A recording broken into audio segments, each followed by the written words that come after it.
శతమూల శతాంకుర అహ వినాయక వ్రత కథ.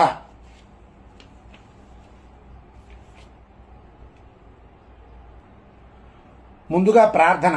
తుండమునే కదంతమును తోరపొజ్జయువామహస్తమున్ మెండుకమ్రోయుగజ్జలును మెల్లని చూపులు మందహాసమున్ కొండొక గుజ్జ రూపమున కోరిన విద్యలకెల్ల నొజ్జయ్యుండెడి పార్వతీతనయ ఓయి గణాధిప నీకు మృక్కెదన్ తొలుత అవిఘ్నమస్తనతు దూర్చటి నందన నీకు మృక్కెదన్ ఫలితము సేయుమయ్య నిను ప్రార్థన చేసెదనే కదంత నా వలువలి చేత ఘంటమున వాక్కుననెప్పుడు బాయకుండుమి తలపున నిన్ను వేడిదను దైవగణాధిప లోకనాయక.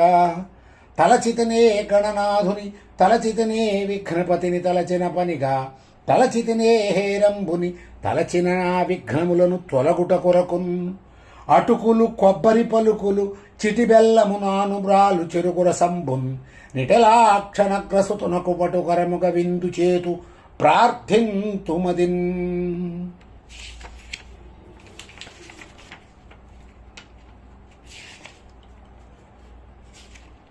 వినాయక వ్రత కథ. సూతమహాముని సౌనికాది మహామునులకు విఘ్నేశ్వరోత్పత్తియు చంద్రదర్శన దోష కారణంబును తన్నివారణంబును చెప్పదొడగను. పూర్వము గజరూపము గల రాక్షసేశ్వరుండు శివును గూర్చి ఘోర తపంబునర్చను. అతని తపమునకు మెచ్చి పరమేశ్వరుడు ప్రత్యక్షమై వరంబు కోరుకొనమన్ను. అంత గజాసురుండు పరమేశ్వరుని స్తుతించి, స్వామి, నీవు ఎల్లప్పుడూ నా ఎదురమందే వసించి ఉండుమని కోరెను. భక్త సులభుండకు నా మహేశ్వరుండు అతని కోర్కెదీర్ప గజాసుని ఉదరమందు ప్రవేశించి సుఖంబుగా నుండే. కైలాసమున పార్వతీదేవి భర్త జాడ తెలియక పలుతరంగుల అన్వేషించుచు కొంతకాలమునకు గజాసుర గర్భస్థండగుట చేసి తెలిసి రప్పించుకుని మార్గంబుగానక పరితపించుచు విష్ణుమూర్తిని ప్రార్థించి తన పతివృత్తాంతము తెలిపి, యో మహానుభావ, పూర్వము భస్మాసురుని బారి నుండి నా పతిని రక్షించి నా కొసంగితివి. ఇప్పుడు కూడా ఉపాయంత్రముతే రక్షింపుమని వినిపింప శ్రీహరి ఆ పార్వతిని ఊరడించి పంపాను.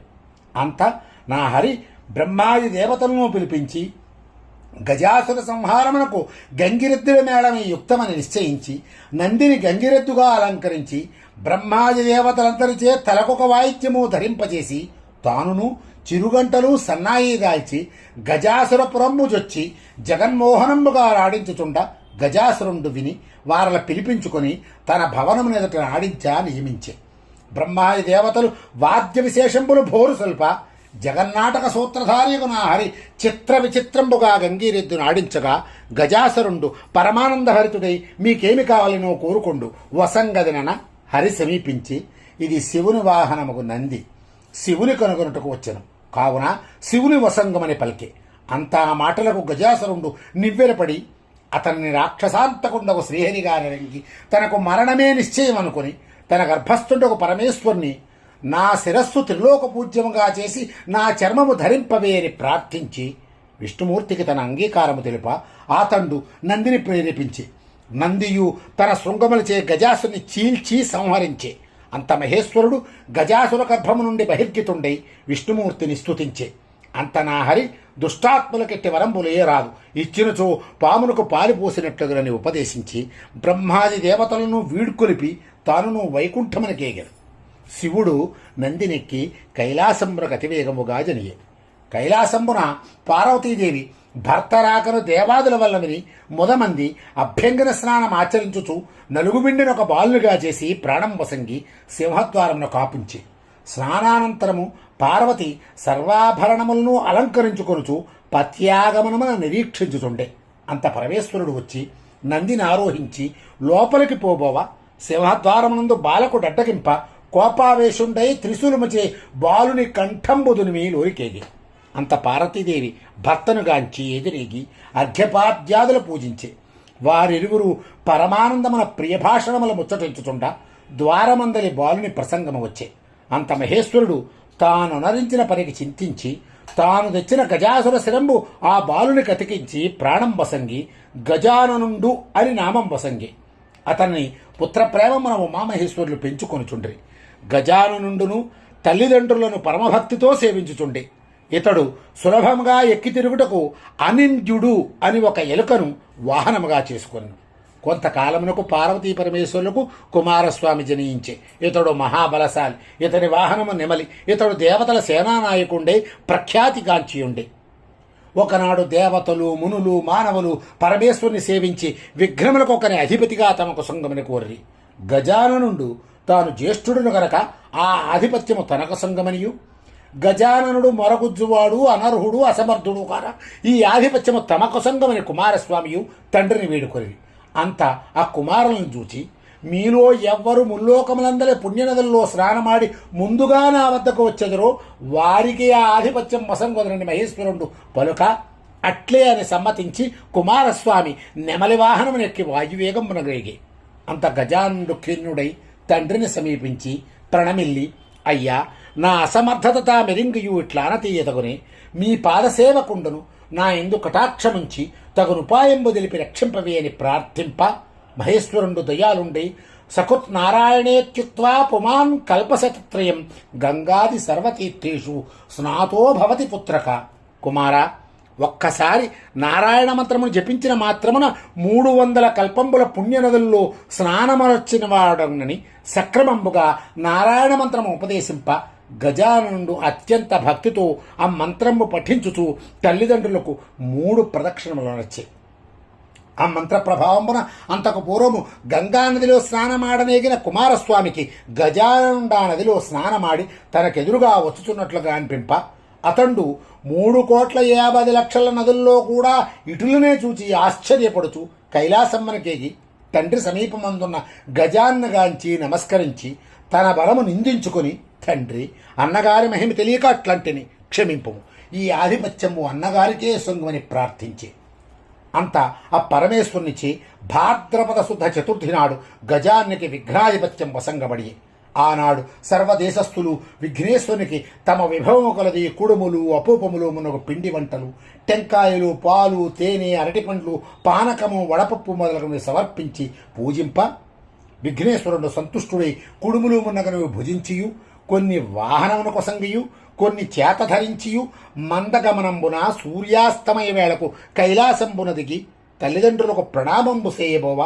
ఉదరము భూమిగానిన చేతులు భూమికందమయ్యే, బలవంతముగా చేతులానిన చరణంబుల ఆకసంబు చూసే, చంద్రుడది చూసి వికటంబుగా నవ్వి, అంత రాజదృష్టి సోకిన రాలు కూడా అనుకొగను సామెత నిజమగునట్లు విఘ్నదేవుని గర్భంబు పగిలి అందున్న కుడుములు తత్ప్రదేశం వెల్లడలా దొర్లెను.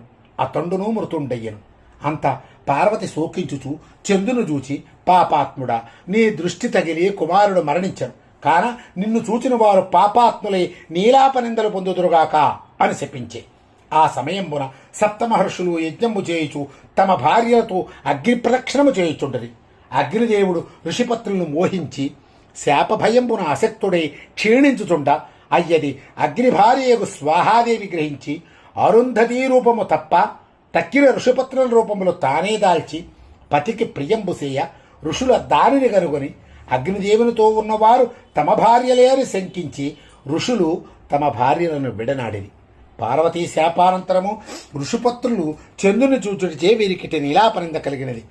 దేవతలు, మునులు ఋషిపత్రుల ఆపద పరమేష్ఠికిందెల్ప ఆతండు సర్వజ్ఞుడకి చేత అగ్నిహోత్రుని భార్యయే ఋషిపత్రుల రూపంబు దాల్చి వచ్చుటం తెలిపి సప్త ఋషులను సమాధానపరిచి వారితో కూడా బ్రహ్మ కైలాసమునకే తెంచి ఉమామహేశ్వరులను సేవించి మృతుండైపడి ఉన్న విఘ్నేశ్వరుని బ్రతికించి ముదంబు గూర్చే. అంత దేవాదులు, ఓ పార్వతీదేవి, నీ వసంగిన శాపంబున లోకంబులకెల్లా కీడు వాటిల్లి కాన దానిని ఉపసంహరింపమని ప్రార్థింప, పార్వతి సంతుష్టాంతరంగియై కుమారుని చేరతీసి ముద్దాడి, ఏ దినంబున విఘ్నేశ్వరుని చూచి చంద్రుడు నవ్వెనో ఆ దినంబున చంద్రుడిని చూడరాదు అని శాపావకాశం వసంగి. అంత బ్రహ్మాదులు సంతచించుతూ తమ గృహంబులకేగి భాద్రపద శుద్ధ చతుర్థియందు మాత్రము చంద్రుని చూడక జాగురూకులై సుఖంబుగా నుండరి. ఇట్లు కొంతకాలం గడిచే. ద్వాపరయుగంబన ద్వారకావాసికు శ్రీకృష్ణుని నారదుడు దర్శించి స్తుతించి ప్రియ సంభాషణలు జరుపుచు, స్వామి, సాయం సమయమయ్యే, ఈనాడు వినాయక చతుర్థిగాన పార్వతి శాపంబుచే చంద్రుని చూడరాదు కావున నిజగృహంబనకే గదా సెలవిండు అని పూర్వవృత్తాంతమంతయు శ్రీకృష్ణునికి తెలిపి నారదుడు స్వర్గలోకమునికెగెను. అంతటా కృష్ణుడు ఆనాటి రాత్రి చంద్రుని చూడరాదు అని పట్టడమును చాటించను. నాటి రాత్రి శ్రీకృష్ణుడు క్షీరప్రియుడు ఒకటి చేత తాను మింటి వంక చూడగా గోష్టమునకు పోయి పాలు పిదుకుతూ పాలలో చంద్రుని ప్రతిబింబమును చూచి ఆహా, ఇక నాకెట్టి అపరిందరానున్నదు అని సంశయమన ఉండెను. కొన్నాళ్లకు సత్రాజిత్తు సూర్యవరమచే సమంతకమణ్ణి సంపాదించి ద్వారకా పట్టణమునకు శ్రీకృష్ణ దర్శనార్థమైపోవా శ్రీకృష్ణుడు మర్యాద చేసి ఆ మణిని మన రాజునికిమ్మని అడిగిన అతడది 8 బారువల బంగారము దినంబున కొసంగునట్టి వంటిది ఏ ఆప్తునికైనను ఏ మందమతి అయినను ఇవ్వడు అనినా పోనిమ్మని యువరకుండే. అంత ఒకనాడు సత్రాజిత్తుని తమ్ముడు ప్రసేనుండు ఆ మణిని కంఠమున ధరించి వేటాడ అడవికి జన ఒక సింహము ఆ మణిని మాంసఖండమని భ్రమించి ప్రసేన్ని చంపి ఆ మణిని కొనిపోవుచుండా ఒక భల్లూకము ఆ సింహమును చంపి ఆ మణిని తన కొండబిలమున తొట్టిలో పవళించి ఉన్న తన కుమార్తెకు జాంబవతికి ఆట వస్తువుగా నుసంగను. మరునాడు సత్రాజిత్తు తమ్ముని మృతి విని కృష్ణుండు మణి ఇవ్వలేదని నా సోదరిని చంపి రత్నం అపహరించను అని పట్టణమును చాటే. అది కృష్ణుండు విని ఓహో, నాడు క్షీరమున చంద్రబింబమున చూచిన దోషఫలం మనియించి దాని బాపుకొన బంధు సమేతుడే అరణ్యమునకు పోయి వెతుకగా ఒక్కచో ప్రసేన కళేబరంబును సింగపి కాలిజాడియు పిదప భల్లూక చరణ విన్యాసంబును గాంచను. ఆ దారిని బట్టి పోచుండ ఒక పర్వత గృహద్వారం ముందు పరివారం చూసి అచ్చట విడిచి కృష్ణుడు గుహలోపలకేగి అచ్చట బాలిక ఉయ్యాలపై కట్టబడి ఉన్న మణిని చూచి అచ్చటికి పోవ ఆ మణిని చేతబుచ్చుకొని వచ్చుచున్నంత ఉయ్యాలలోని బాలిక ఏడవదొడంగిను. అంత దాదియును వింత మనిషి వచ్చినని కేక వేసెను.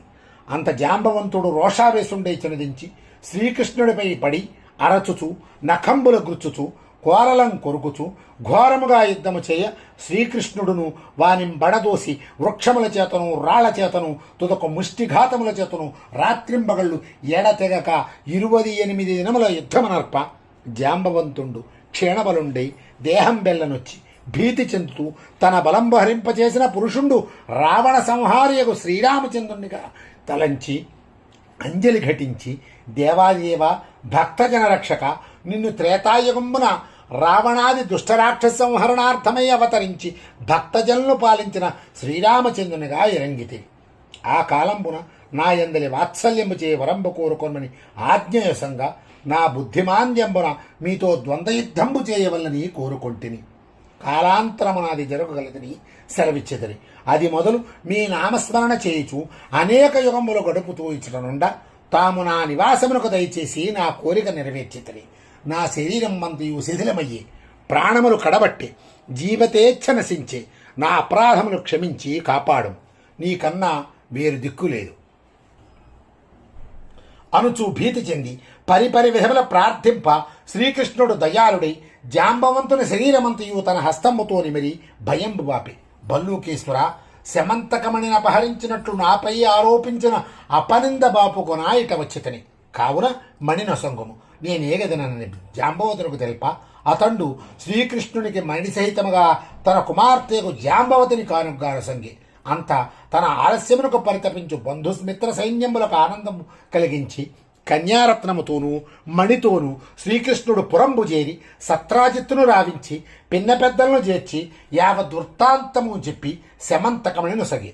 అంత ఆ సత్రాజిత్తు అయ్యో, లేనిపోని నిందపోపి దోషమునకు పాల్పడుతునని విచారించి మణి సహితముగా తన కుమార్తెగా సత్యభామను భార్యగా సమర్పించి తప్పు క్షమింపమని వేడుకొనెను.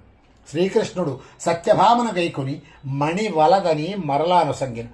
శ్రీకృష్ణుడు శుభముహూర్తమున జాంబవతి సత్యభామలను పరిణయంబాడ అతనికి వచ్చిన దేవాదులు మునులు స్తుతించి, మీరు సమర్థులు గనక నీలాపనింద బాపుకుంటేది, మాకేమి గతి అని ప్రార్థింప ప్రమాదవశంబున చంద్రదర్శనమయ్యనేరి ఆనాడు గణపతిని యథావిధి పూజించి ఈ శమంతకమణి కథను విని అక్షతలు శిరంబున దాల్చువారు నీలాపనింద నొందకుందురుగాక అని ఆనతీయ దేవాదులు సంతసించి తన నివాసంబుల కరిగి ప్రతి సంవత్సరము భాద్రపద శుద్ధ చతుర్థియందు దేవతలు మహర్షులు మానవులు మున్నగు వారందరూ తమ తమ విభవము గలది గణపతిని పూజించి అభీష్ట సిద్ధి గాంచుచూ సుఖంబుగా నుండిరని పాపమోక్ష ప్రకారంబు సౌనకాదిమునకు వినిపించి సూతమహాముని వారిని వేడుకొని నిజాశ్రమమున కరిగి స్వస్తి ప్రజాభ్య పరిపాలయంతాం న్యాయేన మార్గేణ మహిమహీస గోబ్రాహ్మణేభ్య శుభమస్తు నిత్యాం లోకాः సమస్తాः సుఖినో భవంతు.